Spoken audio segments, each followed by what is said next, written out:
good morning. Buenos dias a todos nuestros amables oyentes. And a fond hello to all my fans of 12 Monkeys out there who probably got a really good kick out of watching Picard Season 3, Episode 2. My name is Chris Pabon, and I am joined today to discuss all things Picard with my co-host, Josh Pritchett. Josh, hello. Good morning, Chris, and greetings to all starships in the Alpha, Beta, Gamma, and Delta quadrants. We are coming to you live from Movers and Shakers Unlimited headquarters and with another exciting episode of Star Trek Picard. So, Chris, Josh, so in this episode, are we going to engage or perhaps disengage? Ooh, good question. Because, of course, as we know, given the title of this week's episode, I guess we might have to disengage and then And then re-engage. re-engage. So quickly, Josh, before we dive into everything, thumbs up, thumbs in the middle, thumbs down. Two very big enthusiastic thumbs up, okay? Um, For this week. Yeah. I will agree. One of my thumbs up is because of a key moment in the episode, which we will discuss. But let's not keep our viewers on the edge of suspense, and let's dive in with a recap of episode 2, season 3, and let us disengage. So, Josh, we picked up where we left off last week, in which it's a very dire situation for Picard, Riker, Beverly, and who apparently is Beverly's son, that they are trapped on the ship, and the big unknown ship at that moment is like about to pounce on them, and Picard wisely decides to put up transporter inhibitors, and that is how we find out that the target of the ship is one Jack Crusher that they want apparently alive. And meanwhile, on the Titan, 7 of 9, sorry, Commander Hansen's efforts to get Captain Shaw to go rescue them falls on deaf ears, and it appears that they are in deep trouble. Um, when the unknown enemy realizes they can't beam Jack Crusher out, they attempt to board them, but thanks to the ship being small and the strategic placement of the transporter inhibitors, they can only beam into one spot, so they've got them in a tight place, and Riker uses an explosive to take care of the first part of the boarding party, and they realize they've got a stalemate on their hands. Um, and in a last-ditch effort to sway Captain Shaw, Seven tells him, "You can either be remembered as the hero who saved other legends, or as the captain who let 2 legends die." And the ship is locked onto the tractor beam. They don't have enough power to break free, and it seems like they're going to get um, sucked into the larger ship. When all of a sudden the Titan appears and breaks the tractor beam hold, and lo and behold, Seven was successful in appealing to Shaw's sense of history to get him motivated to move, and they tried to beam them out, but of course they can't because of the transporter inhibitors. And I love that moment, like, oh wait, this works both ways. And so Picard, who shows himself to be quite a dead shot, because with 3 shots he knocks out the transporter inhibitors, um, manages to allow them to be beamed on to the Titan, and Beverly's beamed directly to sickbay. Josh? Yes, thank you, Chris. And meanwhile, Rafi is still reeling from the events of the destruction of the Starfleet Recruitment Center. She then reaches out to her handler, who we still do not know yet, but we will find out very shortly. And apparently, the handler has told her to disengage, as it were, from the investigation, and tells her that Starfleet has determined that it is a Romulan dissident who was behind the theft of the Daystrom Institute weapons that were used to destroy the recruitment center. Rafi does not buy this for one single minute and demands, and it says she's going to continue the investigation with or without her handler's support. She then is forced to reach out to her ex-husband, who operates a bar that caters to some of the galaxy's more shadier characters, one of whom is a Ferengi broker named Schneed. Schneed, who apparently is connected to this Romulan dissident. She goes to see him. And Chris, would you like to pick up where we're at the Titan? So, our heroes are on board the Titan, and which is a much larger ship. So the person behind the enemy vessel, decides to contact them, and we find out that her name is Vatic, and we find out that the name of her ship is the Shriek, and that she is armed to the teeth. And she drops her seal so they can actually count her weapons, and it's quite impressive. And she says, "Listen, I'm going to give you an hour. I just want Jack Crusher. I'm going to honor the terms of what I'm telling you right now, which is like, I'll let you guys go, but I want Jack Crusher." And then a quick review of the Federation database reveals that Jack Crusher is known by many aliases. And we get a hint of this because right at the start of the episode, you see a flashback from 2 weeks ago about how he's trying to bribe some rangers and to be able to run some medical supplies to a planet that has an epidemic going on it. But he has, as I said, several aliases. One is James Cole. So a big shout out there for the 12 Monkeys fans out there, which is the name of the main character of 12 Monkeys. And he gets sent to the brig, and Shaw says, "Listen, I'm going to turn him over because I've got 500 lives I've got to care about here." And Picard says, "Well, listen, I will talk to him. There's got to be something else going on here." And Shaw says, "Well, you've got like less than an hour because then I'm going to turn him over," which leads to a very interesting conversation in the in one of the elevators between Riker and Picard, where Riker's saying, like, "Listen, aren't you seeing what I'm seeing? Like, you can't be this blind. I mean, come on, aren't you seeing it?" And Picard seems to be refusing to see something, which is quite obvious for Riker at least. And this is going to lead to a very good scene, in which I think is a tour de force of acting. We'll talk about it later, in which Picard and Jack Crusher talk to each other one on one. He's in a cell, he's outside, as he's trying to develop a solution to how to avoid him being handed over to Vatic. Vatic claims that she is a bounty hunter, but no one is believing this for a hot second. But Josh, let's go over to you to recap what's going on with Rafi, because I've got a feeling you really want to recap this part. Oh, I do. I do indeed. So Rafi gets her meeting with Sneed. Uh, she she basically says, "Hey, I know this Romulan guy didn't do it. I've worked with this Romulan. He didn't do it." To which Sneed says, "Yeah, I know." And he pulls out the Romulan's head, presents it to her, um, and says, "I tied up my loose ends." And at this point, he's tricked Rafi into taking some drugs. And she's fighting the drugs because she doesn't want to tell him who she's working for. But of course, she doesn't know who she's working for. So Sneed said he's going to torture her. And Rafi tries to manages to stab his hand. At which point, Sneed's hitchmen pull their weapons on her. But suddenly, one of them grows a big sword out of his chest. And we really can't see it. We're seeing it from Rafi's point of view. It's very blurred, but there is somebody who runs in there and is swinging a sword and taking down bad guys, going full on badass, and takes out Sneed by chopping his head clean off. Then picks up Rafi, starts to carry off, and we pan over. And who do we see? Wait for it. Worf! And he tells her, "I told you to disengage," and before carrying her out of there. And then we cut back to the Titan, Chris. So on the Titan, Jack Crusher, who's shown himself to be quite resourceful, has managed to get out of his cell. And Seven, who has been relieved of duty by Captain Shaw, gets out and, like, "I don't care what rank I have or if I don't have, I'm gonna, like, help out here."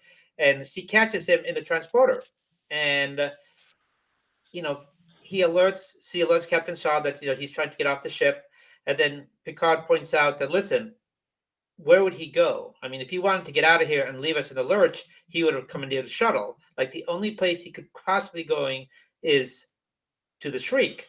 he's trying to sacrifice himself to save all of us. And at that moment, Riker has played on the ace in his hand. He has gone to sickbay, asked if Beverly is okay. They say yes, and he says, "Well, I'm going to revive her." And the doctor's like horrified, like, "No, no, she needs to rest." And he's like, "No, we need her." And he shows up on the bridge with her, and you have this moment where Picard and her lock eyes, and at that point, there is that unspoken word that happens between them, as can happen with many couples that have known each other for a long time. And at that point, something snaps in Picard, and the admiral that he is surges forward because he finally has a motivation, a rationale, to do this, and he countermands Shah's orders of, like, of raising shields and lowering shields, locking down the shuttle bay, and he's like, "We're not going to turn him over." And Shah's like, "What are you doing? Why are you doing this? Basically because you're going to get us all killed." And Picard says, like, "Because he's my son." And at that point, Shah has a turn of events in his face, and he's like, "Oh, crap." And then he says, "Okay, Ray Shields, LaForge, get ready to, hit the speed pedal." And they've decided they're going to fight. And then again, Picard, who has somehow managed to find back the Captain Picard that he was, says, "Get her on screen," and gets Vadic on screen. And Vadic is like, "Well, okay, so how precise with your timing, Jean-Luc Picard? What is it? What is your answer?" And Picard just says one word: "Engage," and they fire a volley of photon torpedoes against the ship, and then they head to the nebula. And Vadic is played over the top by Amanda Plummer, who is herself the daughter of Christopher Plummer, who is General Chang from Star Trek VI and Discovered Country, cackles in delight and just says, "Follow them." And that's how the episode ends. Scene. Yes. Yes. A very, very good episode, in my opinion. It was a lot of action. The plot moved forward. We had a few things answered. And we had a few things that, we have some more questions, but that's okay. We come back again next week and we figure out those questions. So now is the part of the show where we move on to the good, the bad, and the GORN. And I'm going to go ahead and jump right out of the gate and say that the really good part about this is Worf! So there was a moment that I referred to earlier that was just like this wow moment that gave me the distal thumbs up, and it definitely was the appearance of the son of Morg. Yes. Yeah. I mean, I think since Star Trek Picard was first announced 5 years ago, everybody has been, at least a majority of fans, I don't want to speak for everybody, but a majority of fans have been waiting for our favorite Klingon to make an appearance. And and he definitely did this week. I mean, coming in true Worf fashion, swinging his sword and taking out the bad guys as only the son of Mo can. It was an exciting scene. It was great to see Michael Dorn back in the turtle shell, as he likes to call it, and just being himself, which we have missed him. We have not seen him since. Well, actually, no, we haven't seen him since the movie Star Trek Nemesis. I was going to say the last episode of Deep Space Nine, but then I remembered. Oh wait, we did have Nemesis in there. So, but yeah, it was good seeing him. It was exciting to find out that, yeah, he is Ravi's handler. Now, one of the big questions we got going forward that we're going to look into is, what is Worf doing these days? I mean, is he no longer, what's his rank? Is he in Starfleet Intelligence? Is he Section 31? Or is this an independent operation that's being carried out by the House of Martok, perhaps? We don't know. For those of you who remember, of course, Worf is a member of the House of Martok, because the House of Moog was, collapsed by Gowron in season 4 of Deep Space Nine. So, and Martok was the Chancellor of the Klingon Empire when we last saw them. So, Is this a Klingon operation? Is this a Starfleet operation? What is Worf doing? Inquiring minds really want to know. Chris? Well, Josh, first, congratulations because you called this in our episode last week. Um, Question for you: do you think Worf is now a Dahar master? Oh, definitely. Yeah. At this point, he is a Dahar master. He's definitely achieved the rank. I mean, he's cunning. He's stealthy. He's quick with the blade. Um, he is full on Dahar master now. So that's going to be interesting to see going forward. And what does that mean? Uh, where does this take? I mean, for those of you who don't remember, a Dahar master was explored on Deep Space Nine. The first ones we knew about were Kang, Kor, and Koloff, who were the big Klingon captains in the original series, who returned onto Deep Space Nine. And Dahar Master is a certain level of a senior Klingon warrior who has achieved a level and discipline that few other Klingons can have. It's basically the Kolinar of Klingons, if you will. So I would say that, yeah, probably Worf by now is a Dahar Master. So, one of the things that was a positive for me for this episode is actually something outside of the episode. It was the huge shout out to 12 Monkeys. And if I have any 12 Monkeys fans out there watching this podcast, please type in 12 Monkeys. Terry Matalas was one of the producers, was also the showrunner on 12 Monkeys. We already have Todd Stadwick on the show, who plays Captain Liam Shaw. And who do we have playing Sneed? But Aaron Stanford, who was the star of 12 Monkeys. And what Ooh. is one of the aliases, as I mentioned before, of Jack Crusher? It's James Cole. James Cole was the main character on 12 Monkeys. Yeah. The drug that Rocky has to take, Splinter. Splinter was the process by which James Cole went back in time. So I absolutely, as a 12 Monkeys fan, and again, if you're a 12 Monkeys fan, drop something in the chat for us. Even if it's just 12 Monkeys, show your love for the show. Yeah. One of the great shows on Sci-Fi, and I cannot wait to see who else from the show might end up showing up. Would it be Emily Hampshire? Would it be perhaps Amanda Schruel? Yeah. But I am loving the 12 Monkeys references here, like peppered left and right, especially in this episode. And also talking about callbacks, I love the fact that the medical supplies you see both in the flashback dealing to 2 weeks ago with Jack Crusher and on the ship has the Mariposa label, which is the stands for butterfly, but more importantly, it's what Rios starts with Dr. Ramirez when he decides to stay back in our century. That's the medical organization they start Mariposa, and it, as you can see, he has a lasting legacy because it lasts all the way until now. Yes. I'm glad you caught that.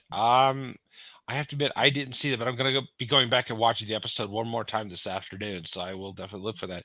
I'm embarrassed to admit this, Chris. I am a huge fan of the original 12 Monkeys movie. I did not get to see 12 Monkeys, the TV series. Oh, you're missing out. Yeah. Real quick, where can people stream that? Is it on Peacock now, or is it maybe on Netflix? I don't know. Like, I don't have. I've looked for the Blu-rays and I have not seen them. I'm guessing maybe Peacock since it was on Sci-Fi, but that's a really good question, Josh. I don't know. Yeah, because I mean, now that you said something, it makes me now want to go watch the show and rewatch the movie. Because I love the movie. I think it's honestly Bruce Willis's best film that he ever did. And Uh Second best well, because Die Hard. It's what not about the Chris. Sixth It's Sense? not Christmas until Hans Gruber falls from the Nakatomi Tower. This is true. Yeah, that it is. Yeah, we have to have that. You have to have that moment. So, yeah, unfortunate. Yeah, so by default it is a Christmas movie. Yeah, but I teach their own, I guess. But I truly loved 12 Monkeys the movie. I will try to find the series at some point. Moving I to other good things, you were mhm. talking about the look between Beverly and Jean-Luc. I mean, that quiet look, when Picard realizes, yes, this is my son, and I have to save him. Okay, so what happened there? Did Beverly and Jean-Luc have some sort of, I mean, obviously they were friends for many years. Did they have some sort of romantic dalliance and something happened there, and she had a child, she just never, but if that's the case, why did she never tell Jean-Luc? Why did she not say something? I mean, if it was just that, what would have been the problem with telling her friends from the Enterprise, telling Worf, telling Riker and Diana and Geordi, and why not tell them? I mean, Well, we're obviously, assuming that they all didn't know. I would put money on Deanna knew. yeah, okay. Deanna knowing, that would be a good point, that she knew what was going on.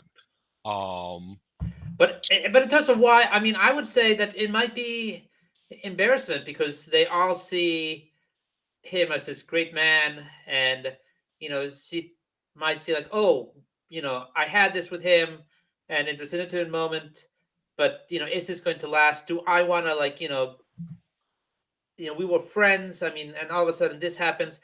I mean, that's why we're gonna have to stay tuned. We're gonna have to hear like Beverly's side of the story. yes, and hopefully we're going to hear that next week. We there's, like I said, there's a ton of questions we have not answered yet, and it would be great if, it'd be great next week. Hopefully they will answer a bunch of these going in. We'll probably have some flashbacks about what was going on there. But I would think, 20 years ago, would that not have placed it at a time when Jean-Luc was doing the whole Romulan refugee thing, where he was trying It to, might be. yeah, I mean, maybe that was part of it. Maybe, you know, Did not want to distract him from that. yeah, I mean, but even, there was this whole time period afterwards when she could have come to him and said, "Hey, listen, remember that night we had on Riza? Well, but I mean, I don't think it would have been anything quite that casual, but Well, I, we don't know. yeah, well, I mean, and there could be some other things here.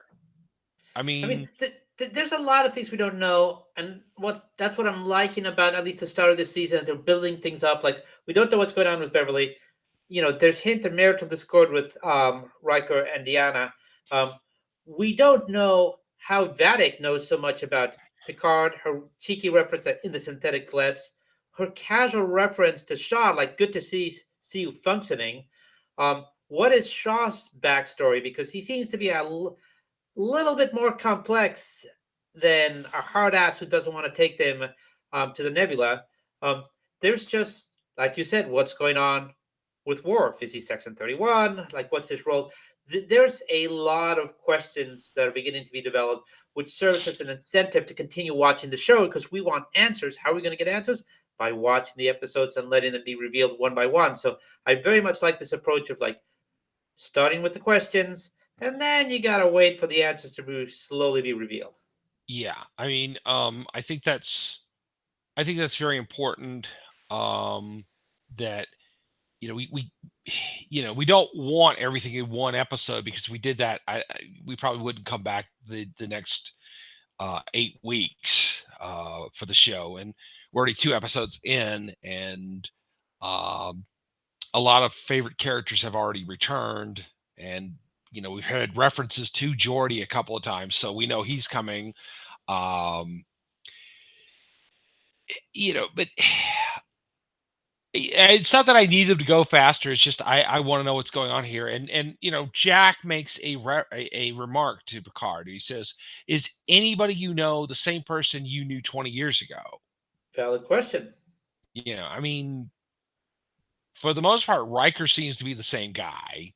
And when we saw Deanna, okay, she seemed to be mostly the same person, but we do know that she had gone through a lot because of the death of her first child. Um, and obviously Riker had too, and it was very important. I mean, they had, I mean, did something happen in the intervention between what we saw in season 1 of Picard when Jean-Luc went to them for help, and Riker showed up at the end of the at the end of the season premiere aboard a starship? I mean, Yeah, maybe he got a taste of what life used to be like, and he's like, "Yeah, I kind of like this old life." yeah, and he'd like to go back now, and Deanna's not entirely happy with that. So, so what's going on there? Um, yeah, I don't know, but it's gonna be interesting to find out what's going on. I'm sure that they will explain. I'm sure we're gonna get some great performances by Marina Sirtis and Jonathan Frakes in that regard. Um, One of the other things, talking about callbacks, I liked about this episode, I know it's not the same baseball, but seeing a baseball among Sneed's belongings just brought back Cisco's desk on Deep Space Nine. yeah, it's definitely. I don't think that's the same baseball, but it No, is definitely. Steve clearly realizes that that has some value to some human. Um, that yeah, that somebody might come looking for that, and um, yeah, it appeared he had a lot of goodies sitting around. That he reminded me of the character from season 3 of Next Generation from the most toys. who tries to take data? Right. Because it's like, okay, it's all about possessions, about having the most stuff. And um Played by the actor whose name is escaping me, but he was the head of the warehouse in Warehouse 13. Artie, that was the name of his character. Saul I Rubinek. almost Sal Rubinek. Saul yeah, I mean we should know this. He's been to shore leave like 2 or 3 times. So Very yeah, nice he's a guy. great guy, Yeah. terrific actor. Um yeah, so it's interesting to see that, and that those callbacks, because obviously we are getting a lot of these references to other Trek. So it makes me wonder. I mean, are we going to see more people from past Trek? I mean, could Julian Bashir be the head of Section 31 and Worf is working for him? I mean, that's a good question to ask. It's a very I, good I question. yeah, So, I'm not sure Worf would really want to be working for Julian, but it's a possibility. so Um, we've talked a lot of the good. So, what were some of the bad of the episode, if any? um, Well, okay, I don't really see too much bad in this. There's one thing I do want to mention, and I did go on a rant about this last week about the Titan. Just to clarify a couple of things. Um, well, I'll get into that later. But as far as bad, it definitely seems as though, and this is not really a bad thing about the episode. It's just it seems like the rest of the crew of the Titan still seems very nervous with Shaw. Like, okay, we're afraid to set this guy off. Okay, he's so unyielding and he's so this and that. It's really kind of hard. And you wonder, how did a guy like this become a Federation captain? Because it's not what we usually think of. And I mean, I think you know Shaw almost makes Jellicoe seem more like Kirk in a way. He's not he's way too rigid, and it's unyielding, and that's kind of weird, but not necessarily bad, but I think we should get a little bit more into that as we progress. What if anything did you have a problem with? Well, I have a couple of problems with the episode. One is what I hinted at in last week is why was this not season one? Okay, really, why did you give us the first two seasons that then you jettison most of the cast? And I think I'm validated again because the quality episode two to say why didn't you start with this? Yeah, And if you wanted an intro episode to somehow introduce a Jerry Ryan 7 of 9 character, fine. Okay, wrap up the arc with Data, fine. But this at the least should have been season two. I mean, this is yeah, high quality. This is, I think, what we wanted. Why didn't they just start with this? It just seems again that they just gave us filler for seasons 1 and 2. When this is what, at the very least, they should have not had. the season 2 they gave us and give us this as season 2. So again, Yeah. that's my beef, which you'll hear me throughout the season say, like, why wasn't this either the start or the second season? Number one. Number two, okay, so Rafi's a trained operative in intelligence, and I'm not sure that I buy that he would take in the splinter drug because he has no backup. Yes, he has experience with drugs, but even that makes him more attuned to the fact that he can become suddenly very vulnerable taking this drug. And so he has to know that he wanted her to take the drug just so he could get information from her and kill her. So without any known backup, I'm not buying that she would have taken the splinter drug. Yeah, it seems pretty dubious. But it sort of speaks, I'm not defending this. I think you're right. I agree with you. It does speak to her character that she's a character that, she's used to being a maverick. I mean, to an extreme, even more extreme than say Captain Kirk would have been. Um, that I think she's struggling with trying to be taken seriously by other people because they know of her history, and I think there's a lot of people who feel sorry for her, but at the same time I think feeling sorry for her is not what Rafi wants. She wants to prove herself again. She wants to prove that she is a great intelligence operative. And certainly the fact that Worf has reached out to her and recruited her for his own mission because he knows something is going on here.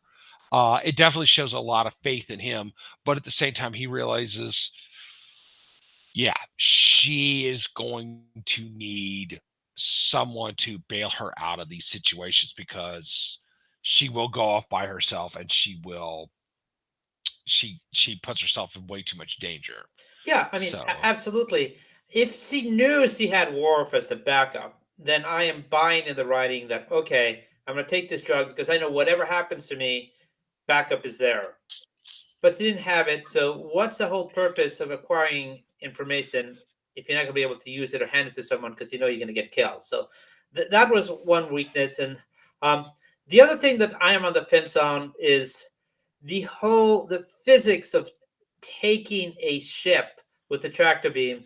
Granted, it was a smaller ship, and the Shriek is a much larger ship, but the physics involved of taking a ship and hurling it against another ship. When I mean, yeah, it yeah. looks neat, but you know, first you need to have a center to which then you need to be centered to then be able to pick something up and hurl it at someone.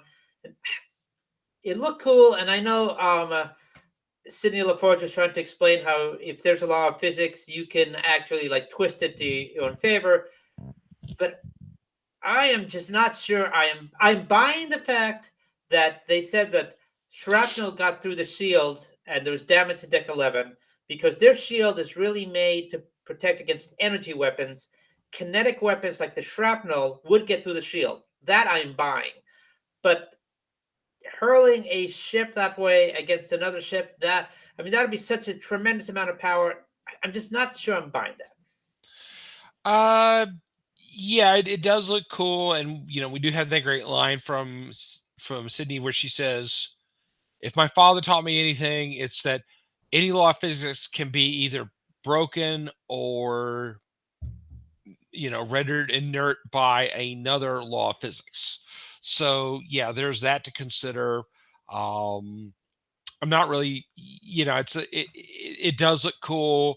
Um, it does look very dramatic. It's a real interesting show of force by Vedic and her ship that they can do this. Um, so But you already yeah, established that the ship was a badass ship when you revealed all the armaments that it had. It just seemed a yeah, little bit of overkill. Unless you were trying to have some explanation. What are we going to do with Beverly's ship? Who cares? Leave it adrift. yeah. Well, I guess in that instance, probably they felt like it was a plot hole that they needed to tie up. Um, yeah, really, like that plot hole about, oh, Shaw deleting all of Riker's music files when, wait a minute, it's a completely different ship. Why would he need to delete Riker's? All right, I've said enough Well, about that, but retrofit. yeah, retrofit, something. I don't know. Was I quick shout out retrofit. to a a quick Retrofit shout is the out new Wizards. Right. Well, a quick shout out to our friend Bob, who pointed out to me that it is listed as a Neo Constitution class and not a lunar class. So still a little confusing by that line, but okay, I'm gonna let that go for now. Um, The yeah, other thing that I would say for me was kind of like was you have the reference to Picard saying his hands were kind of stiff, and Riker said like, okay, my knees are like killing me, right? But then like Picard's a dead shot, like 3 shots, and he knocks out the transporter inhibitors, and I'm like, really? Like I would have bought it from Data, 3 shots, yes, but like for a guy who's complaining about, okay, my hands feel a little stiff, maybe it's adrenaline rush, but like he had no problem, like 3 shots taking out those transporter inhibitors, and you know, I did like. I mean, there was good and bad there. I mean, bad. I thought that really can he just take him out like in 3 shots, but it was good to see how it works both ways, and you know the writers were careful enough to say, "Oh, wait a minute, they still have these on, so we can't beam them back onto the ship." So there's a little bit of good, a little bit right. of bad there. Yeah, no, that was good. That was good work right there when they pointed out when they had the okay, we put out the transporter inhibitor so as to keep Jack from being beamed onto the Shrek or the Shran, the enemy Shriek, ship, yeah, the the shriek, yeah, Shriek, yeah. and yeah, but it had to cut the other way too. That meant that the Titan couldn't just be in the board because, yeah, somebody would point out, wait, you had transport inhibitors. Why could the Titan do it and not the Shriek? Um, Retrofit, Retrofit. Yes. Okay, we're gonna.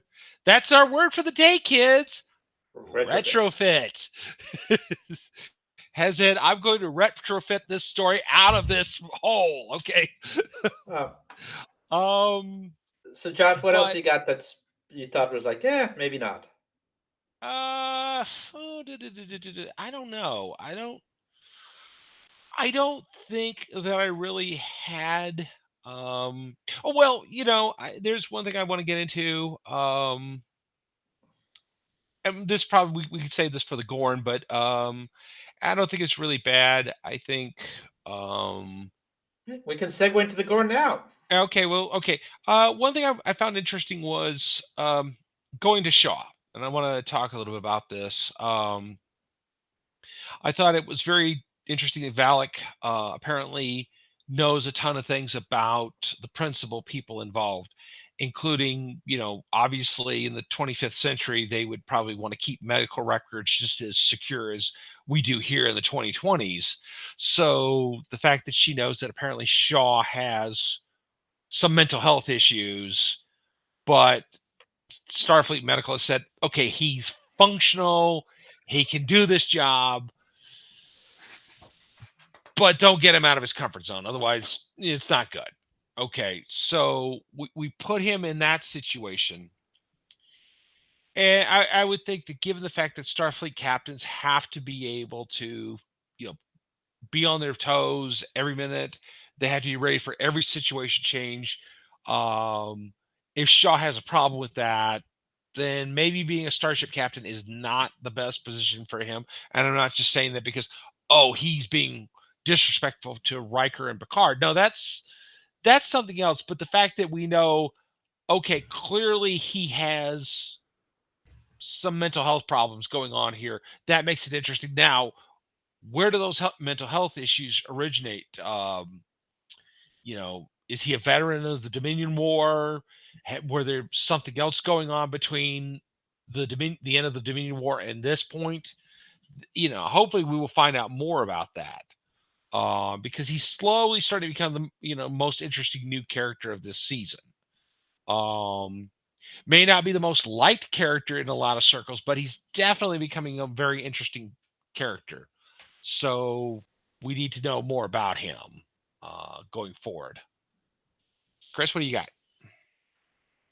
So the Shriek, formidable ship, armed to the teeth, very large. You need resources to build a ship like the Shriek. You need resources to be able to say, "Oh, Picard in the synthetic flesh," and Shaw, good to see you functional. So is the Shriek a lead ship of a larger threat? And what is that larger threat? And how could it have gone unnoticed up until now? Or has it been noticed and it was just like, hidden because no one wants to know there's a possible rival to Starfleet? I mean, there is the Shriek did not build itself. So what is behind the Shriek? So you can't just give us this large ship, and I'm assuming again these answers will be told to us like later on, but um, you can't give us this and like not give us a little bit more of like this has to have come from somewhere. Yes. Clearly, Vedic, I don't think is the big villain, but Vedic is working for the big villain. Yeah.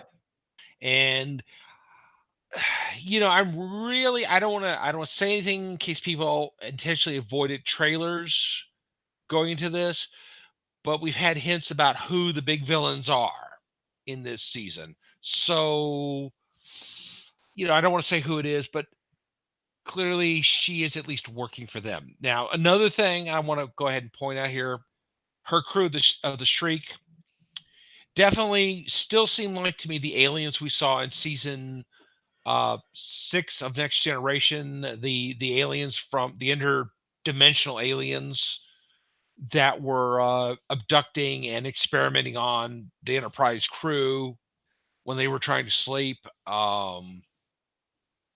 They still look like them. They still sound like them. They make those clicking sounds. Okay. Why has no one mentioned this? That, Riker certainly had, really got up close and personal with them. So how come he hasn't noticed that, okay, it's the same group of people that we saw? Or are they, it's just a design thing that makes them look like the same characters?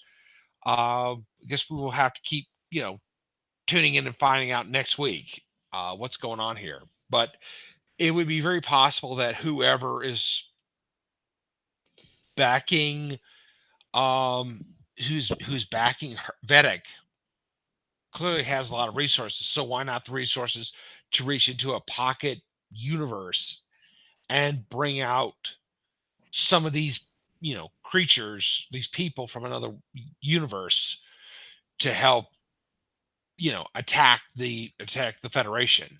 And are we just assuming that Vedic is just a bounty hunter and knows nothing about the events that happened with the Starfleet recruitment center? That's a good question. The two No, things. greater Sorry, go whole, ahead, I Chris. think. No, Mhm. greater whole. I was just answering to your question. Greater whole. It's everything is linked. Yeah, well, it would have to be. Otherwise, I think it would be messy storytelling. I mean, in real life, it may not be leaked, but this is fiction. So, but yeah, I think we had a real, I want to know. I'm going to go back on what I said though. I'm not sure Vedic is. I don't think Vedic is necessarily the main villain, but she's a really interesting character. And I would like to know more about this character, where she got this ship, where she got this crew. She is So clearly very dangerous. Yeah. I thought she was played over the top. I thought the over the topness worked for this episode. The cigar, the oh, good afternoon. I'm sure it's afternoon somewhere in the solar system. There was a lot of over the top. I thought it worked for this episode. I'm not sure if it would still work for other episodes. For this episode, it worked. Let's see how it goes for the others. But another thing I'm going to toss out there is that I think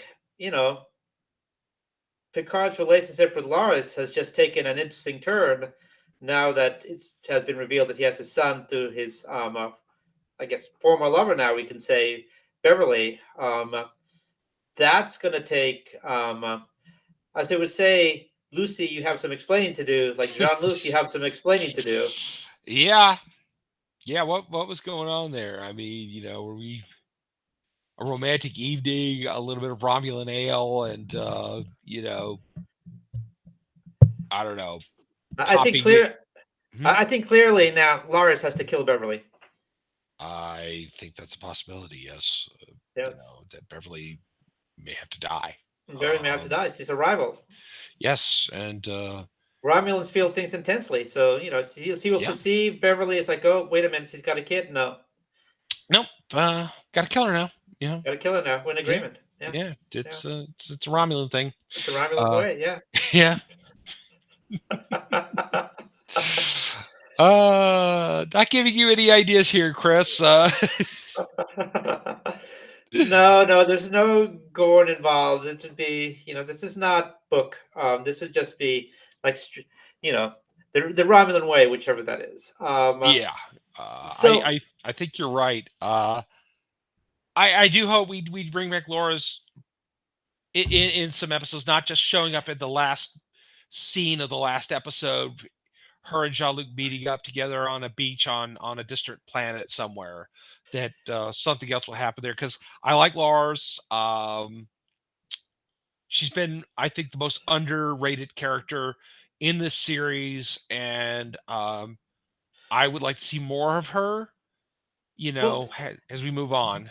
she almost has to, because if a Romulan dissident is getting fingered for what happened at the recruitment center, you have to imagine that Tal Shiar has to get involved, because they're going to say, no, it wasn't us this time, but we're sure as heck going to find out who's putting the finger on us. Yeah, or whatever's left of the Tal Shiar, because Or whatever's left of the Tal Shiar. yeah, because there is no Romulan Empire any longer. So, but that's another question we've never answered, and that was something that really annoyed me, was that from season 1 and then in season 2, what exactly happened? What did cause the Romulan star to go supernova? Was it a natural phenomenon, or was it sabotage? Because we do know, we know from the movie Star Trek Generations, which not exactly anyone's favorite Star Trek movie, but well, I mean, if people liked it, that's fine. I'm not judging. I'm just saying no, that. I'm like, Yeah, but I mean, I've heard there's been a Star Trek Generations. I mean, kind of like I've heard there's a Star Trek 5, but I can't confirm this. I think it's just yeah, like there's just this rumor that there was a third Godfather movie, but thank you. Yeah. yeah, right. Who knows?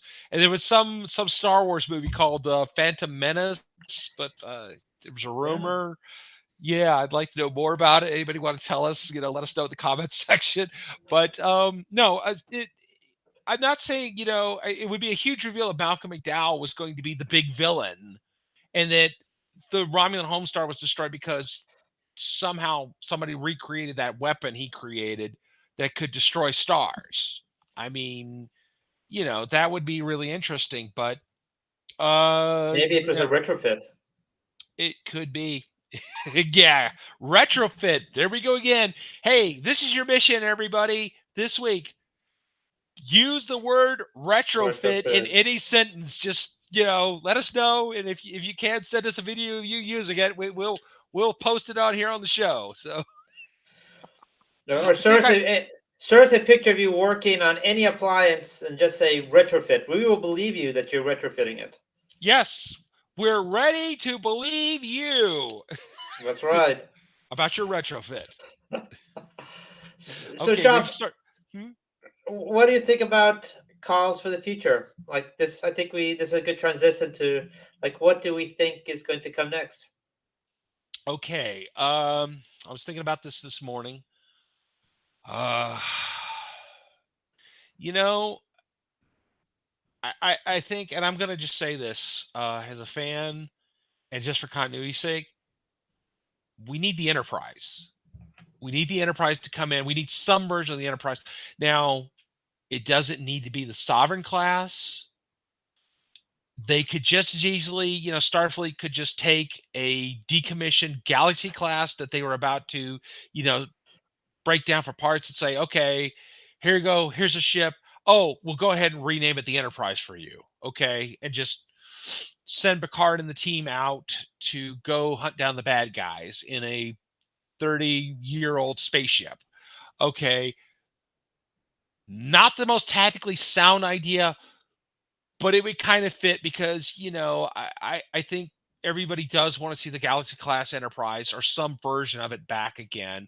I mean, I like the Sovereign, but as you and I, we've been fans since 1987, and kind of it would be great to see the Galaxy class come back one more time and sort of just tie this whole thing together, um, and bring our crew back together aboard, some version of the Enterprise, preferably a Galaxy class. So, Chris. So I got three. I'll start off with a very easy one, which I think that, and we've seen this already from the previews. Deanna's going to come looking for Riker, and that's how she's going to end up back on the show with the others. That she's not going to buy him just running off to go play hero with Picard, and she's going to leave the kid with someone, and she's going to come looking for him because they have some work to do with their relationship. But one, I think that's going to be the motivation. Deanna's going to come looking for him, not because he knows he's in trouble, but hey, like we have some stuff we still have to talk about. Two, much more serious, is why does Vadic want Jack Crusher? I mean, yes, there is some value to having the son of the legendary Jean-Luc Picard, but let's not forget the fact that he says something that to me was very key when he's talking about some of his transactions and some of the things that he's being held wanted for. When he says that you know currency comes in all types of forms, and I am wondering if he used his abilities as a thief and con man to secure something, perhaps what was stolen from the Daisham Institute, to exchange it for medical supplies. And so he's the weak link in this chain, and they realize he has knowledge that could really put the Federation after us if whoever's out there has been operating in the dark. And that's why they want it. And that it'll be kind of a shock, but we will learn that Admiral Picard's son was involved in the theft of the secret weapons from the Daystrom Institute. Yeah, I think that's a high possibility right there that's going to come up. That it is going to tie back to him. That might even be how Worf, shows up with. I mean, we've seen him show up, but how he's going to link up with everybody. Yep. That, oh hey, Admiral, your son, he stole that weapon. Stole the So weapon. yeah, we're gonna have a problem here. Or whatever, like contributed to making of the weapon. He Yeah. thought he was doing it for good. He didn't know he was getting medical supplies. But just like Sneed took care of that Romulan dissident, they want to take care of Jack Crusher. And then finally, we know from previews, and I'm not going to spoil in case there are people out here, because you're very right, Josh, that there's another character that's going to show up. I think Geordi is going to play a key role because Geordi, I think, is going to miss a certain friend of his, and missing this friend has been so great that he decides to do a very bad idea and try to sort of bring back his friend. Yeah, I hadn't thought about that, but yeah, that is a good point. Even though we have the whole thing where Picard did delete Data's memory engrams at the end of season one. Um, but yeah, that's a possibility. It's going to be a very bad idea, but like he's going to miss the friend so much that he's going to like, if I can't have him back, maybe I can have the next closest thing. Yeah.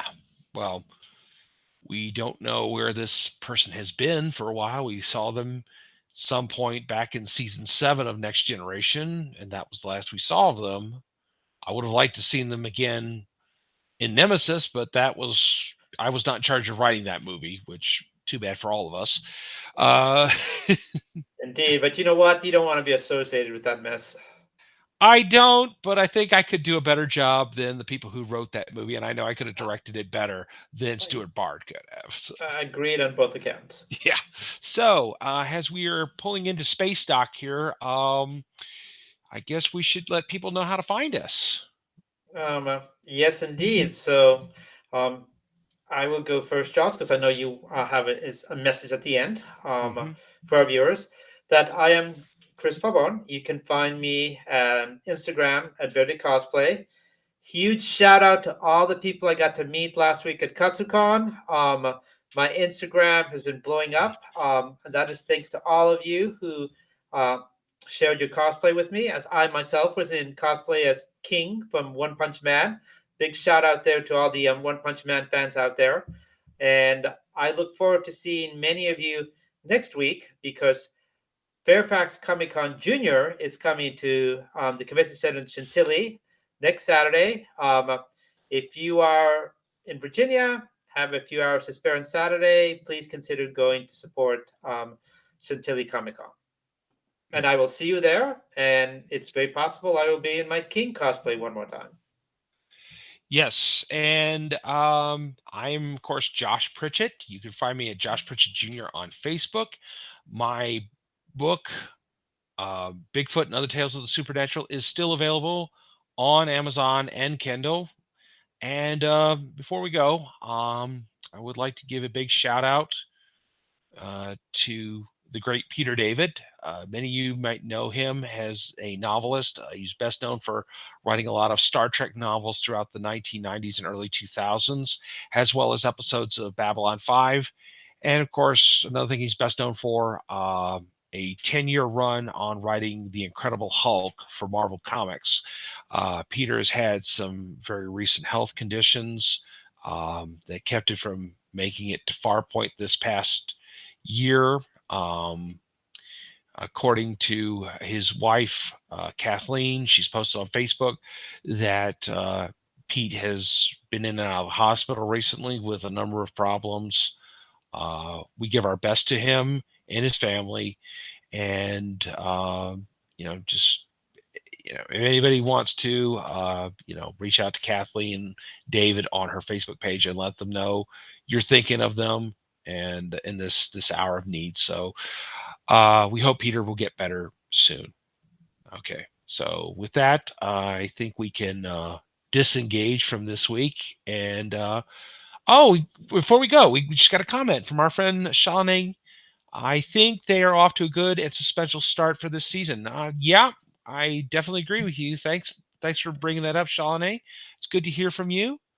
At any rate, in the meantime, thanks for watching us, Shalane, and thank you to everybody else out there who is watching us this week. And we hope you will come back in next week. Indeed. Chris? Thank you. Peace and long life. Kapla!